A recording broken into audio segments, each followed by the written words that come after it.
Good morning. क्या correction खत्म होने के कुछ साइंस हैं या फिर अभी यहाँ से मार्केट को और गिरना बाकी है? गुड मॉर्निंग अनुज। तो देखिए, करेक्शन जिस हिसाब से शुरुआत हुई है, पहले हमने स्मॉल कैप मिड कैप में एक एक कट देखा। उसके बाद ये लार्ज कैप में जो सेलिंग की वजह से इरोजन देख रहे, मेरे हिसाब से ये अभी भी स्टेबल होने में कुछ समय लग सकता है। मार्केट लेवल से ज्यादा मैं फोकस करूंगा जो इवेंट्स कैलेंडर है, उसकी वजह से, उस लिहाज से आपको 2-3 महीने थोड़े से वॉलेटाइल रहने की वजह से गिरावट की गुंजाइश बढ़ जाती है।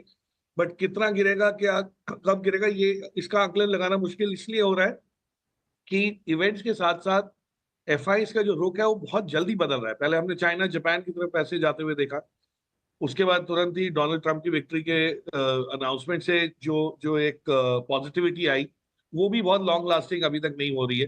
सो ये जो इवेंट्स बहुत जल्दी जल्दी रैपिडली चेंज हो रहे हैं, मार्केट का टेक्सचर चेंज हो रहा है, उस लिहाज से कहना मुश्किल। बट हाँ, गिरावट अभी और समय के हिसाब से, मतलब टाइम करेक्शन जो है वो लंबा हो सकता है। मैंने आपको दिवाली के दिन जब हमने बात की थी ब्रीफली, तभी कहा था कि इस बार आपको मौके मिलेंगे, फोमो ना डेवलप होने दीजिए। द करेक्शन में not be so short live. तो 3-4 महीने की गुंजाइश जरूर है वॉलेटिलिटी और करेक्शन। बिल्कुल, फोमो ना डेवलप होने दें, ये बात तो है। खैर, लेकिन प्रकाश जी, तो यहाँ से और मतलब कितना और आपको लग रहा है कि गिरने की गुंजाइश है? और कौन कौन से स्टॉक्स में, सेक्टर्स में आपको लग रहा है अभी भी पिटाई हो सकती है मार्केट में? सो अनुज, मैं फंडामेंटली मार्केट को नजरिया जो है वो फंडामेंटल होता है, इस वजह से अर्निंग्स पे जाऊंगा। अर्निंग्स को आप सेंटर पॉइंट बनाइए, तो आप वहां देखेंगे कि जहां जहां अर्निंग्स डिसअपॉइंटमेंट है और थोड़ी और होती दिख रही है, गुंजाइश और है, एक आध दो क्वार्टर और वीक रह सकते हैं, वहां पे आपके पी मल्टीपल्स का कॉन्ट्रैक्शन जो है वो बहुत तीव्र गति से हो रहा है। जो 80-90-100 के पी मल्टीपल्स थे वो 60-70 के आ गए हैं। सो वो जिसको कहते हैं ना, मार्केट सुपर एक्सपेंसिव था, अब ये अभी एक्सपेंसिव है। लेकिन इनके रीजनेबल पी बैंड जो सेक्टर वाइज ऑफकोर्स अलग रहेगा, लेकिन मैं बताऊं अगर 25 से 35 के जो पी मल्टीपल्स में मार्केट स्टेबलाइज होने की गुंजाइश है, तो उस लिहाज से अभी भी कई स्टॉक्स में, कई सेक्टर्स में 20% गिरावट बाकी है। और कौन से सेक्टर्स हैं? आप ये देखिए, जहां पे ग्रोथ नहीं आई है, कंजम्पशन को ले लीजिए फॉर एग्जांपल, एफएमसीजी हम बोलते हैं कि एक बहुत रेजिलियंट सेक्टर है, जी है, लेकिन उसको भी थोड़ा सा एडजस्ट होने की जरूरत ज्यादा है। वहां लार्ज कैप्स में आप देखें, एफआईस का होल्डिंग ज्यादा होने की वजह से एग्जिट्स भी ज्यादा है। ईटीएफ के इधर में जरिए जो पैसा लाया था वो वापस जा रहा है। और दूसरा, जो रेलवे और डिफेंस में आप देख रहे हैं, वहां पे ऑर्डर बुक जैसे जैसे एग्जीक्यूट होगी तो उसको समय देना पड़ेगा, 6 महीने 12 महीने लग सकते हैं ईपीएस कैचअप में, और वो बहुत हेल्दी है। तो उसमें मायूसी ना हो। लेकिन वो पी मल्टीपल कॉन्ट्रैक्ट होने की वजह से आपको थोड़ी गिरावट ज्यादा लग रही है। लेकिन एक बार वो लेवल रीजनेबल लेवल पे आ जाता है और ग्रोथ कायम हो जाती है, तो वहां भी आपको एक एक पुल बैक दिखेगा। सो देर आर सर्टेन सेक्टर जहां पे ये इस टाइप की वीकनेस है। और एक्सपोर्ट ओरिएंटेशन वाले जो सेक्टर है वहां पे, और उसमें आईटी भी आ जाएगा, जो नए एडमिनिस्ट्रेशन, यूएस एडमिनिस्ट्रेशन की पॉलिसी है, क्या पॉलिसी अपनाते हैं, रुख क्या रहता है, उसके बाद वहां पे आपको थोड़ा सा डायरेक्शन समझ आना इजी हो जाएगा। प्रकाश सर नमस्कार, वीरेंद्र बोल रहा हूँ। आज सुबह से कई बार अनुज और मैं डिफेंस पे चर्चा कर चुके हैं, और डिफेंस पे जिन्होंने खूब मज़ा लिया, अच्छी रिटर्न्स हासिल करी, जो एग्जिट कर गए वो तो ठीक है, लेकिन जो अभी हैं उनका पेन है। लेकिन still I think with pain they must be in the gain as well, मतलब उनके पास गेन भी होगा। जो गेन में है वो क्या करें, और जो थोड़े से पेन में हैं, जो हायर लेवल्स के ट्रैप्ड हैं, क्या वो एवरेज आउट करें या फिर अभी सीरियस डैमेज पॉसिबल है इसमें? Good morning Veeru. देखिए, डैमेज कितनी सिवियर होगी ये थोड़ा सा कहना मेरे लिए भी मुश्किल है। बट मैं फंडामेंटली ये समझ सक रहा हूँ कि जो गेन्स थे आपके वो फ्रंट एंडेड थे। एक साल में आपने 3 डिजिट के परसेंटेज रिटर्न्स देख लिए। अब वो 100-125% चीज बढ़ चुकी है, तो थोड़ी बहुत अगर घटती है, लेकिन बिजनेस अगर अभी भी कायम है, तो आई डोंट थिंक उसमें कोई पैनिक करने की जरूरत है या निकलने की जरूरत है, या आप ये सोचें कि इसको निकाल के बाद में लिया। देखिए, बोलना बहुत आसान है कि आप एक कोई स्टॉक को 3300 पे निकल जाइए और ये 2800 हो जाएगा तो ले लीजिए, वो हो नहीं पाता, क्योंकि 2800 जब आता है तो हम 2500 की वेट करने लगते हैं। सो ये जो साइकोलॉजिकल बैरियर्स आ जाते हैं ना, उसकी वजह से मैं ये रेकमेंड नहीं करता कि आप एवरेजिंग की चेष्टा करें या पहले बेच के फिर लेने की करें। फंडामेंटली कंपनी अच्छी है तो वो अर्निंग्स कैचअप आ जाएगा, हो सकता है 6 महीने लगे। और हम हमेशा इसीलिए कहते आए थे कि डिफेंस, पावर, रेलवेज, ये सारी लॉन्ग टर्म स्टोरी, इसमें कोई भी चीज एक आध क्वार्टर में चेंज होनी नहीं है। तो इसके एग्जीक्यूशन में टाइम लगता है और बहुत अच्छा काम हो रहा है, ये नहीं कह रहा कि काम नहीं हो रहा, लेकिन ग्रोथ को आने में आपको समय देना पड़ेगा, वो पेशेंस रखनी पड़ेगी। अगर आप एवरेज करना चाहे भी तो बिजनेस ट्रांसफॉर्मेशन जो आपको कायम होता हुआ दिख रहा है वहां पे कीजिए, उसमें कोई खराबी नहीं है, लेकिन वो बहुत सिलेक्टिव बेसिस पे होना चाहिए, नॉट फॉर दिस।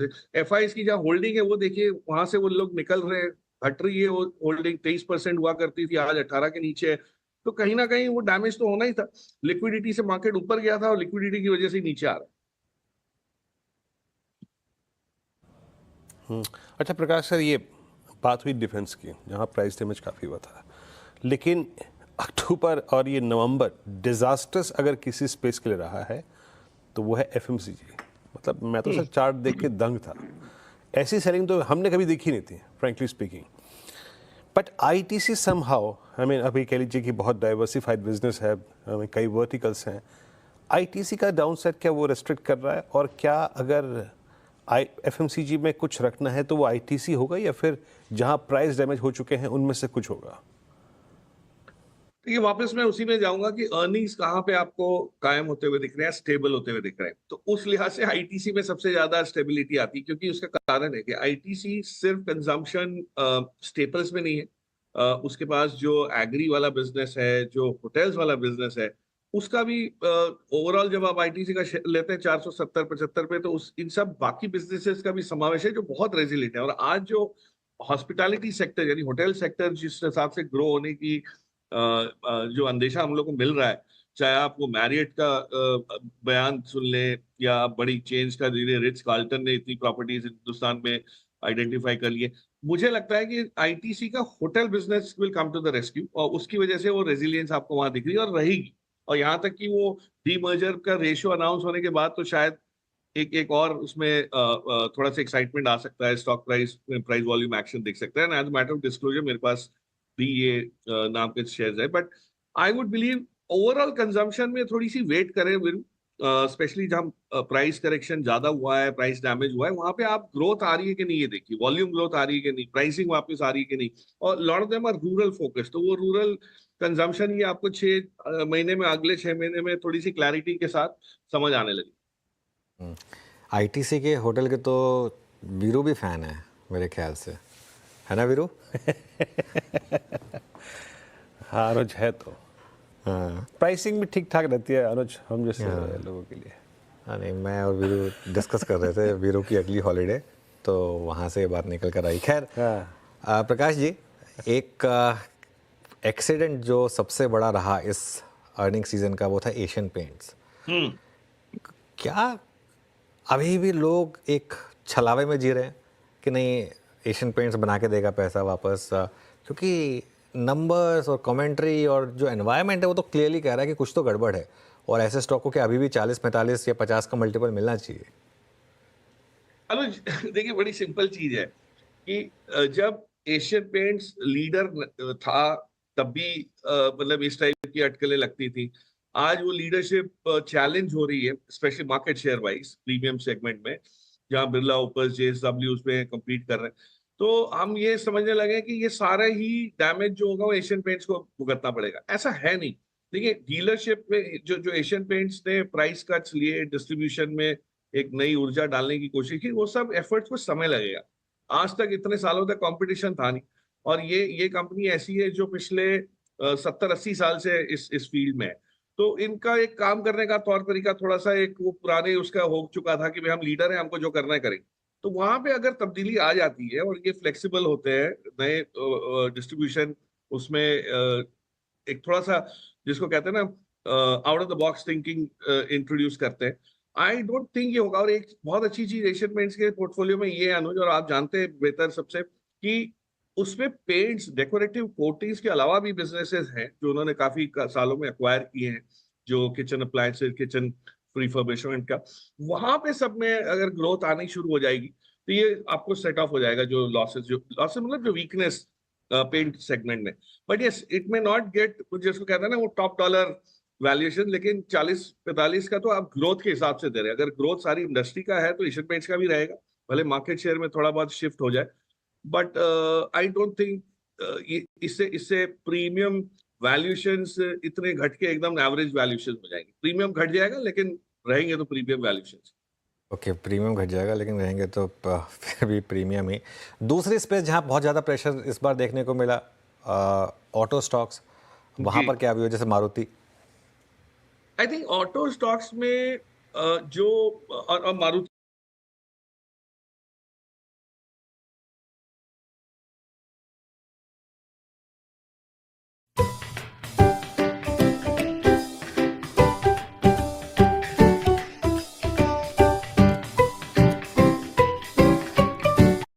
कोई खास अगर लीजिए तो भार्गव साहब का जो बयान आया था कि प्राइसिंग पावर नहीं आ रही और ग्रोथ जो है वो 3 से 4% की है, that is a bit of a थोड़ा सा एक सिग्नल नेगेटिव है कि भाई हमारी इकोनॉमी अब्सॉर्ब नहीं कर पा रही है इस टाइप की ग्रोथ। हालांकि चाइना के कंपैरिजन में या यूएस के कंपैरिजन में हम कहीं नहीं है इन टर्म्स ऑफ पेनिट्रेशन।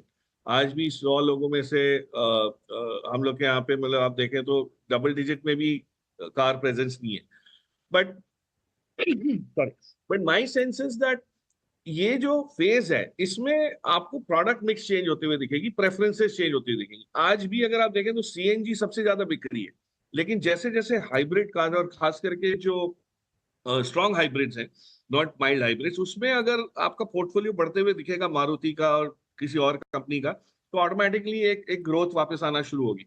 तो कंज्यूमर भी वेट कर रहे हैं कि ईवी चला लिया जाए या हाइब्रिड में जाया जाए या पुराना ट्राइड एंड टेस्टेड सीएनजी। अब ये नए डिजायर का लॉन्च अगर आप देखें तो जिस टाइप का रिस्पॉन्स मिल रहा है, जिस टाइप का अपग्रेड्स आ रहे हैं, मुझे नहीं लगता कि ये स्लो डाउन बहुत लंबा होगा। हाँ, ओवरऑल इंडस्ट्री का ग्रोथ रेट होगा क्योंकि इतने सारे प्लेयर्स आ गए, तो वो नंबर ऑफ प्लेयर्स होने की वजह से पर प्लेयर ग्रोथ कम हो रहा है, बट ओवरऑल इंडस्ट्री तो ग्रो हो ही रही है, गाड़ियां तो बिकेंगी।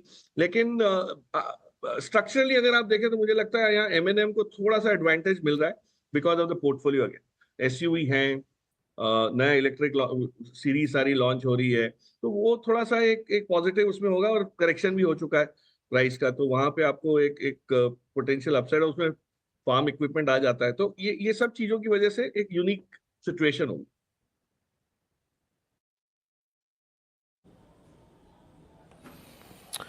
ओके, चलिए एक आखिरी प्रश्न प्रकाश सर से फाइनली ले लेते हैं यहाँ पर, जिसमें हम लोग का थोड़ा सा कन्विक्शन बन रहा था, but I think bank Nifty के कोलैप्स के साथ थोड़ा सा वो भी कम हुआ। प्रकाश सर, एसबीआई, इसके नंबर्स, पीएसयू बैंक्स के नंबर्स, और क्या एसबीआई थोड़ा सा कंफर्ट देगा इस प्राइस पे आपको, या फिर अगर लिया जाए तो कंफर्टेबल है ये प्राइस?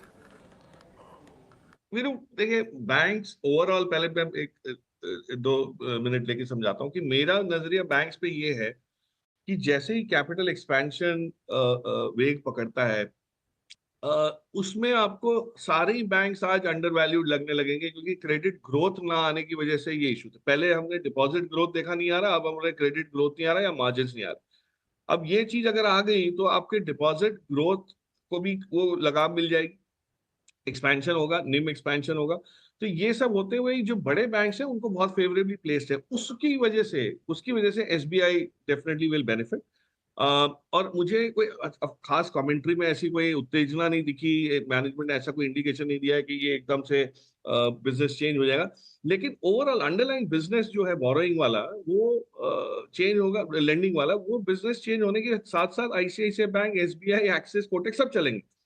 छोटे जो पीएसयू बैंक्स हैं उसमें जो लोग थोड़े से अजाइल हैं, जिनके एसेट लायबिलिटी मिसमैचेस बिल्कुल नहीं है, रिटर्न ऑन एसेट्स अच्छे हैं, जैसे कैनरा बैंक हो गया या बैंक ऑफ बड़ौदा हो गया, वहां पे आपको थोड़ा सा एक अपसाइड ज्यादा है।